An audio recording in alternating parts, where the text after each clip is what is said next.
One minute Bible fact சேனலுக்கு உங்களை கிறிஸ்து இயேசுவுக்குள்ளாக அன்போடு வரவேற்கிறோம். இந்த உலகத்திலேயே முதலில் பேசப்பட்ட பொய் என்னவா இருக்கும் அப்படின்றத பற்றி தான் நாம் இன்றைக்கி இந்த வீடியோவில் பார்க்க போகிறோம். ஆதியாகமம் 3வது அதிகாரம் 1வது வசனத்தில் தேவனாகிய கர்த்தர் உண்டாக்கின சகல காட்டு ஜீவன்களை பார்க்கிலும் சர்ப்பமானது தந்திரமுள்ளதாக இருந்தது.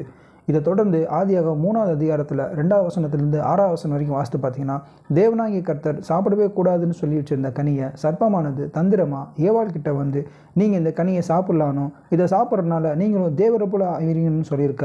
ஆனால் ஏவாள் இதுக்கு மறுப்பு தெரிவித்து, இல்லை நாங்கள் இதை சாப்பிடக்கூடாதுன்னு தேவன் சொல்லியிருக்காங்க, இதை நாங்கள் சாப்பிட்ட நாளிலே நாங்கள் செத்துருவோம் அப்படின்றதையும் சொல்லியிருந்திருக்காங்க. ஆனாலும் அந்த சர்ப்பம் என்ன பண்ணியிருக்குன்னா, இல்லை நீங்கள் இந்த கனியை சாப்பிட்ற நாளிலே நீங்கள் சாக மாட்டீங்கன்னு சொல்லியிருந்திருக்கு. இதை தொடர்ந்து பார்த்த அந்த ஏவாளுக்கு அந்த கனி புசிப்புக்கு நல்லதாகவும் பார்வைக்கு இன்பமும் புத்தியை தெரிவிக்கிறதுக்கு இச்சிக்கப்படத்தக்க விருட்சமாகவும் இருந்தது. அதுக்கப்புறம் அந்த கனியை வாங்கி ஏவாள் சாப்பிட்றாங்க. இதில் பார்த்தீங்கன்னா, கண்களோட கவர்ச்சியினாலையும் சர்ப்பத்தோட வஞ்சகமான இந்த பொய்யினாலையும் ஏவாள் வஞ்சிக்கப்பட்டுறாங்க. இதுவே இந்த உலகத்தில் முதலாக பேசப்பட்ட பொய்யாகவும் கருதப்படுது. இதனால் சாத்தானுக்கும் பொய்க்கு பிதாவானவன் அப்படின்ற பேரும் வழங்கப்பட்டிருக்கு.